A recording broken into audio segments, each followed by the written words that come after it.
Women यानी क्या वो हमारे सेट ऑफ क्वालिटीज हम जिसको कहते हैं, जिसके अंदर ममता है, दया है, क्षमा है और एक समर्पण है, वो एक फैमिली को साथ में लेकर चलने वाली वुमेन होती है, उसका अच्छा स्वरूप क्या होना चाहिए? तो नम्रता मैम।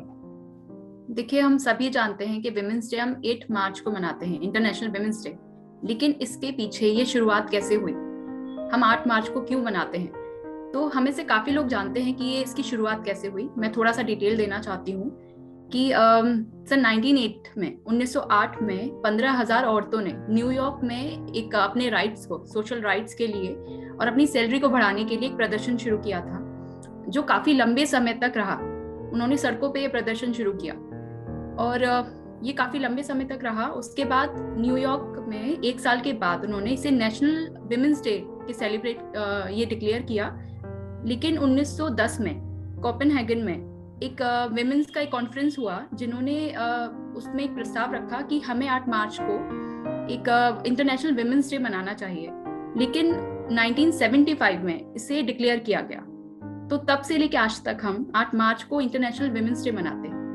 लेकिन मेरा पर्पस इस चीज को बताने का सिर्फ यही है कि हम ये विमेंस डे मनाते हैं, लेकिन क्या अगर उस समय उस औरतों ने अपनी इन फीलिंग्स को और अपने राइट्स के लिए आवाज नहीं उठाई होती, तो क्या आज हम ये करते, या आज हम इस इतने बड़े इवेंट को हम सब मिलकर मनाते? तो बहुत बड़ा रीजन है इसके पीछे कि हम ये विमेंस डे सेलिब्रेट कर रहे हैं, मना रहे हैं, लेकिन हमें अपने राइट्स को लेकर भी हमेशा अवेयर होना चाहिए। तो ये बहुत जरूरी है आज की औरतों के लिए। तो वुमेन्स के लिए जैसे मेरा एक ऐसा आइडिया है कि जैसे एक सोल्जर के लिए कंट्री फर्स्ट होता है, कि वो देश की रक्षा उसकी पहली ड्यूटी है। जैसे ये हमारे किसान होते हैं, किसानों के लिए खेती करना सबसे पहली ड्यूटी होती है, वैसे ही हमारी जो महिलाएं हैं, महिलाओं के लिए हमारी फैमिली पहली ड्यूटी होती है। जैसे हम अभी कोरोना काल आकर गया, और कोरोना काल में हम कह रहे थे कि हमारे कोरोना वॉरियर्स कौन कौन है, तो हम कोरोना वॉरियर्स में डॉक्टर्स के नाम लेते थे। कोरोना वॉरियर में हम जो मेडिकल सप्लाई करते हैं, इन लोगों का नाम लेते हैं, पुलिस का नाम लेते हैं। तो ऐसा कहना था कि हमें वुमेन्स का भी नाम लेना चाहिए। हमारी सारी फीमेल्स जो लोग घर चला रहे थे लॉकडाउन में, वो भी कोरोना वॉरियर्स हैं। मेरा एक प्रश्न इसमें से आता है कि जब शुरू से हमें बताया जाता है, हर एक फीमेल को बताया जाता है कि फैमिली फर्स्ट, वो चाहे वो अपने मायके में हो या वो अपने ससुराल में हो, हर एक फीमेल के लिए फैमिली फर्स्ट होता है। तो कहीं ना कहीं उसकी जो प्रायोरिटीज होती हैं अपने करियर को लेकर, जो उसके प्लानिंग्स होते हैं, उनको वो सेकेंडरी बना देता है और अपने फैमिली को प्रायोरिटी बना देता है। तो इस के लिए मैं अपने सभी महिलाओं को नमस्कार करना चाहता हूँ, उनके इस सेक्रीफाइस की वजह से कि फैमिली फर्स्ट एंड उनके करियर्स को उन्होंने सेकेंडरी बनाया। नम्रता मैम, आपको क्या कहना है एज अ लेडी की, क्या हमें ऐसा करना चाहिए कि फैमिली हमेशा से, जैसे आपने कहा, फैमिली हमेशा से ही सबसे पहली प्रायोरिटी होनी चाहिए, क्योंकि ये हमारा पहला कर्तव्य है। औरत हमेशा से ही अपने परिवार को लेके उसको बांध के रखती है, उसकी खुशी, उसकी नापसंद हर चीज जानती है। तो उसको लेके रखना, उसको संभाल के आगे बढ़ाना या परिवार के लिए इतना सोचना, ये उसकी फर्स्ट प्रायोरिटी हमेशा है। लेकिन इसका मतलब ये नहीं कि आप अपनी खुद की फीलिंग्स को दबा के रखें। अगर आप खुद खुश नहीं होंगे तो आप कैसे सब लोगों को खुश कर सकते हैं? हम हमेशा, अगर एक औरत जब एक छोटी बच्ची होती है तो वो अपनी माँ के, अपने भाइयों की तरफ से उनकी आवाज बनकर उनका पक्ष अपने पिता के सामने या बड़ों के सामने रखती है। जब वो बड़ी हो जाती है, वाइफ बन जाती है, तो अपने बच्चों के लिए अपनी उनकी आवाज बनती है, लेकिन कभी खुद की आवाज नहीं बनती। कभी खुद का राइट या उसकी वो क्या चाहती है वो ये नहीं बताती। तो मेरा मानना है कि हर औरत को परिवार को सबसे पहले देखना है, लेकिन जब उसे खुद के लिए भी टाइम मिले तो उसे अपनी फीलिंग्स को और वो क्या चाहती है वो बताना भी बहुत जरूरी है, क्योंकि ये उसका अपना एक आइडेंटिटी होगी। अगर वो अपनी लाइफ में कुछ करना चाहती है तो ये उसकी खुद की पहचान भी होना जरूरी है। तो दोनों ही चीजों को लेके चलना, परिवार को भी लेके चलिए, क्योंकि उसे हमको सबसे पहले अपनी प्रायोरिटी हमें रखना ही है। क्योंकि एक वुमेन तभी अपने, अगर जब तक वो अपने घर को नहीं संभाल सकती तो वो शायद और कुछ नहीं कर पाएगी जब तक वो अपने घर को बहुत बेहतर तरीके से संभाले। तो उसके साथ अगर आप वो भी कर सकते हो तो अपने काम को भी बहुत अच्छे से मैनेज कर लोगे। तो आप दोनों चीजों को लेके चलिए। अपनी आवाज को, आप जो इच्छा है जो आपकी, आपको उसको बताना होगा। तो मेरा मानना यही है कि आप दोनों ही चीजों को संभालिए, दोनों ही चीजों को बहुत अच्छे से मैनेज कर सकते हैं, तो ये बहुत जरूरी है। Thank you ma'am. जी दोनों चीज़ों को बैलेंस करके चलना है, बिल्कुल और फैमिली भी और हमें अपने करियर को भी शेप करना है। बिल्कुल। तो हमारे पास अभी दो एग्जाम्पल्स हैं। तो हमारे पास जी सुधास्ता मैम है, जिन्होंने फैमिली भी उतना ही अच्छे से संभाला जितना उन्होंने अपने आर्ट को संभाला, और बिल्कुल। उन्होंने आज इंडिया को एक लेवल पे लेके गए जहाँ पर आज उनका एग्जाम्पल हम दूसरे आर्टिस्ट को देते हैं, कि हम देते हैं कि देखो सुधास्ता मैम ने अपने अपने लिए ऐसा किया, आप भी अपने आर्ट को लेकर आप ऐसा ऐसा काम करिए। उन फीमेल्स का क्या होता है, जो लोग शेयर ही नहीं करते, मतलब वो शेयर नहीं करते, तो उनके आगे के जनरेशन पे भी असर पड़ता है। मतलब कभी बिल्कुल भी मेरे पास पेंटिंग का बहुत बड़ा टैलेंट है, लेकिन क्योंकि मैंने वो शेयर ही नहीं किया, कभी मैंने कुछ ऐसे क्रिएटिव चीजें की ही नहीं। उनका क्या मैम, जो लोग अपने बातों को शेयर नहीं करते, उनके बच्चों पे क्या असर पड़ता है, ये हम आपसे जानना चाहते हैं। जो लोग अपनी बिल्कुल फीलिंग्स राजीव। एक्सप्रेस नहीं करते, तो आने वाले जनरेशन पे क्या असर पड़ता है, ये हमारा प्रश्न है। बिल्कुल राजीव जी, हमने हमेशा अपनी बड़ों से सुना है, बड़ी जितनी भी हमारी जो हमारे बड़े हैं, वो हमेशा हमसे कहते हैं कि जब भी कोई एक लेडी प्रेग्नेंट होती है तो उसे प्रेगनेंसी के टाइम पर हमेशा अच्छी किताबें या अच्छा कुछ सोचने, मतलब अच्छी सोच रखनी चाहिए। तो इसके पीछे लॉजिक यही होता है कि आप अगर अच्छा सोचेंगे या फिर अच्छी किताबें पढ़ेंगे, तो वो आपकी होने वाले बच्चे का उसकी आचरण को या वो थोड़ा संस्कारी उसको बनाना चाहते हैं। तो इसलिए हम हमेशा बड़ों से अपना सुनते हैं। लेकिन मेरा मानना है कि ये चीजें बहुत जरूरी हैं, ये बिल्कुल मायने रखती हैं, लेकिन आपकी मनोदशा कैसी है, आप कैसा फील करते हैं, या आपका आपके बच्चे के साथ जब आप खाली होते हैं, जब आप फ्री होते हैं, तो आपका आपके बच्चे के साथ इंटरेक्शन कैसे होता है उस समय, तो ये बहुत मायने रखता है। अगर आप अच्छी किताबें पढ़ रहे हैं लेकिन आपके मन में सोच अच्छी नहीं है, या परेशान है, आप दुखी हैं, तो कैसे आप अपनी वो फीलिंग या वो पॉजिटिव वाइब्रेशन अपने बच्चे को देंगे? तो ये तो असर खराब ही होगा, ये बहुत नेगेटिव वाइब्रेशन जाएंगी। तो हमेशा से यही है कि आप अपनी फीलिंग्स को बहुत अच्छा रखिए। आप जितना शेयर करेंगे, जितनी चीजों अपनी फीलिंग्स को बताएंगे, खाली समय में अगर आप फ्री हैं तो कुछ क्रिएटिव करते रहिए, जिससे आपको बच्चे पर भी उतना ही अच्छा असर हो। तो ये तो नॉर्मली मतलब ये तो होता ही है, लेकिन साइंटिफिक भी इसका प्रूफ है। तो अगर हम बात करते हैं जैसे डीएमआईटी की, तो डीएमआईटी ने ये प्रूफ भी दिया है कि आपके जो फिंगरप्रिंट्स हैं वो कहीं ना कहीं, जब आपके बच्चे में हमने देखे हैं, तो बच्चे के अंदर जो फिंगरप्रिंट्स बनते हैं वो उसके माँ से ही, हमें ये उसको देखकर हमें रियलाइज हो जाता है, या हमें पता चलता है कि माँ की सोच कैसी रही होगी कि इसके इस तरह से फिंगरप्रिंट्स बने हैं। तो बहुत मैटर करता है कि प्रेगनेंसी के टाइम पर आप अच्छा सोचो, काफी क्रिएटिव रहो, फीलिंग्स को अपनी अच्छे से शेयर करिए।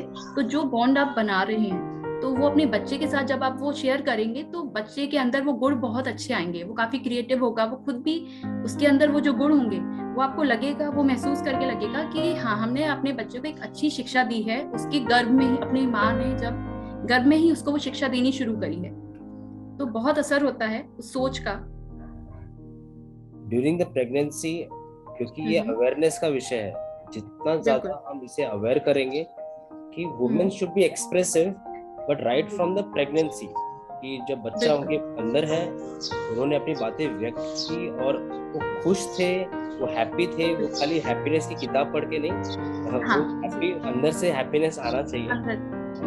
साइंस में हमारे सामने अलग अलग पैटर्न्स हैं फिंगर्स के, और अलग अलग पैटर्न्स के अलग अलग कैरेक्टरिस्टिक्स बनते हैं। मतलब हर फिंगरप्रिंट से हमें एक अलग ही कैरेक्टर का निर्माण होता है। जब भी आजकल कैसा है ना मैम, कि टच स्क्रीन का जमाना आ गया है, तो टच स्क्रीन की वजह से हमारे फिंगरप्रिंट्स का जो एक्सरसाइज होना चाहिए वो भी नहीं हो रहा है। मतलब एक लिखने का एक आदत थी, बहुत अच्छी आदत थी, लिखते थे हम लोग, लेकिन जब से स्क्रीनशॉट है, कैमरा आ गया है, मोबाइल हाथ में है, तो हमारा लिखावट कम हो गया। ऐसे समय में पेंटिंग करना भी बहुत बड़ा एक एक्सरसाइज है, हमारे हाथों के लिए भी और हमारे ब्रेन के लिए भी।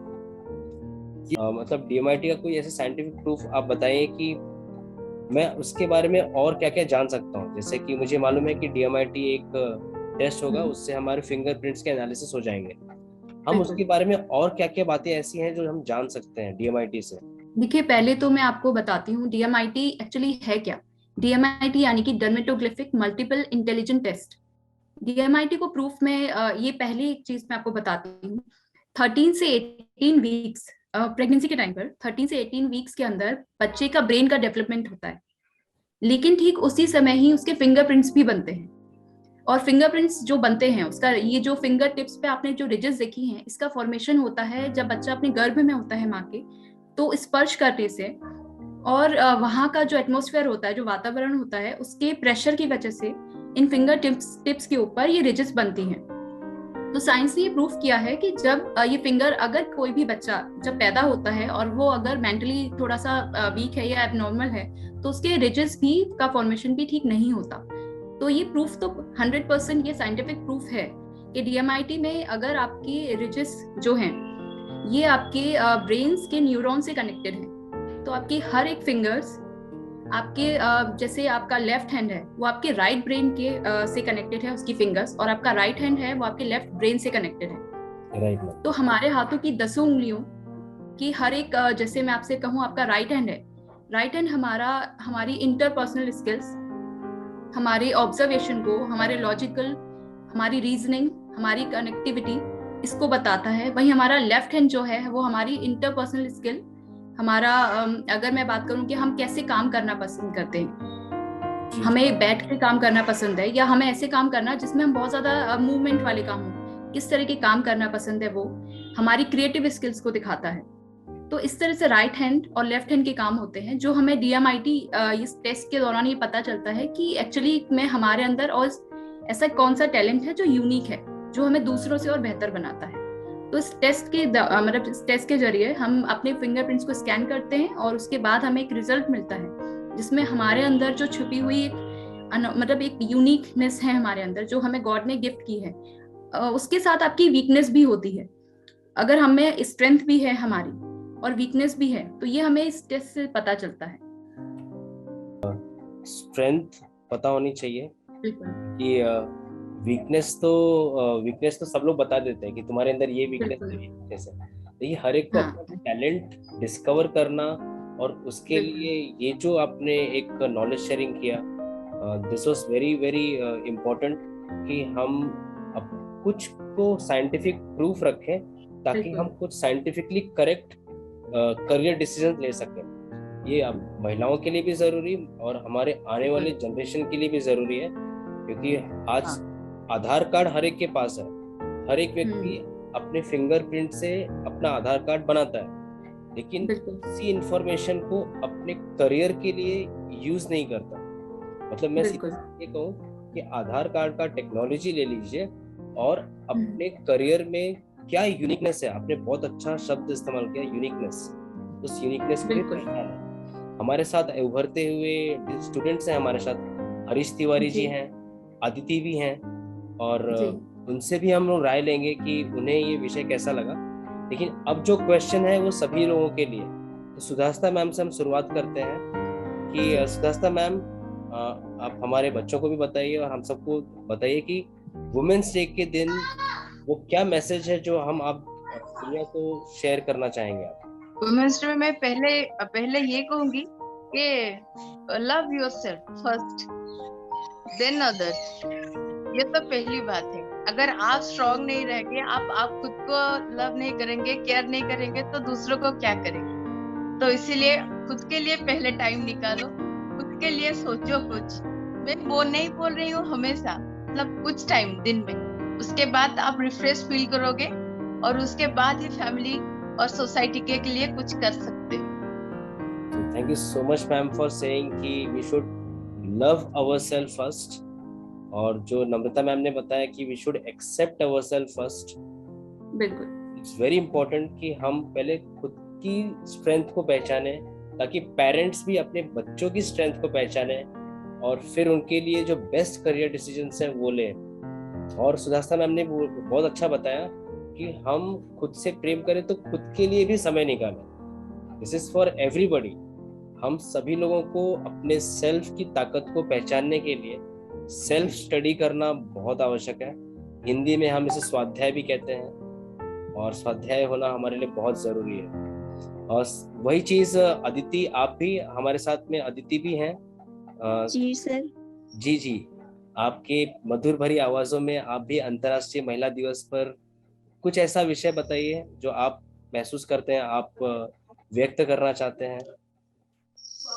जी सर, जहाँ तक मेरा मानना है तो मतलब मेल या फीमेल को लेके जो इक्वेलिटी है ना वही होनी चाहिए, क्योंकि आजकल ऐसा भी नहीं है, क्योंकि मतलब जो भी केसेस वगैरह होते हैं उनमें देखा गया है कि मतलब झूठे केसेस वगैरह भी काफी निकलते हैं जिनमें तब लेडी ही गलत होती है।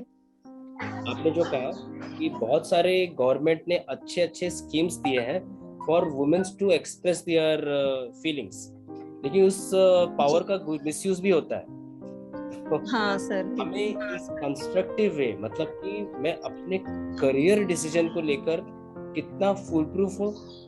नम्रता मैम ने बहुत ही सुंदर तरीके से बताया कि DMIT एक साइंटिफिक थियरी है जो हमारे फिंगरप्रिंट, ये वो चीजें हैं जो कभी भी नहीं बदलती दुनिया में। दो चीजें नहीं बदलती, वो एक है हमारी मम्मी का प्यार, वो नहीं बदलता, और हमारे फिंगर टिप्स, ये सब चीजें नहीं बदलती। विज्ञान कभी बदलता नहीं है। विज्ञान हमारे जीवन के स्टार्ट से जीवन के एंड तक वैसा ही रहता है। बस हमें अपने करियर को लेके साइंटिफिक रहना है, अपने लिए समय निकालना है। ये 2 पॉइंट मैंने सुधाकर मैम से लिया, नम्रता मैम से हमने ये लिया कि बी एक्सप्रेसिव, आप अपनी बातों को व्यक्त करिए। ये जो पब्लिक फोरम्स, हम पब्लिक स्कीम्स ले रहे हैं, इसमें आप पार्टिसिपेट करिए और अपनी बातों को रखने का, बोलने का एक एक मौका जो मिलता है उसे मौके को जाने न दें। हरीश तिवारी हमारे साथ हैं, 12th स्टैंडर्ड से student. Harish, good evening sir. आप भी क्योंकि हम आपसे सुनना चाहेंगे कि क्योंकि आप महिला दिवस पर हमारी सभी माताओं के लिए क्या संदेश देना चाहेंगे। सर मेरे हिसाब से तो किसी को कम समझना नहीं चाहिए। ओहो, धन्यवाद धन्यवाद, बिल्कुल। सेल्फ रिस्पेक्ट करनी चाहिए और खुद में एक जज्बा होना चाहिए कि मैं कुछ भी कर सकती हूँ। बिल्कुल। वो जो यूनिकनेस वाली बात है वो पहले खुद के बारे में सोचें। हाँ जी धन्यवाद हरीश, आपने सब कुछ समराइज कर दिया कि जैसे हमने वही कहा कि सेल्फ बहुत जरूरी है, सेल्फ की ताकत समझना बहुत जरूरी है। हम मार्केट वैल्यू को लेके चलते हैं और मार्केट में क्या जरूरी है उसको महत्व देते हैं, सेल्फ को नहीं। बल्कि हमें self awareness, self analysis, fingerprint analysis, जो कि अभी नम्रता मैम ने बताया,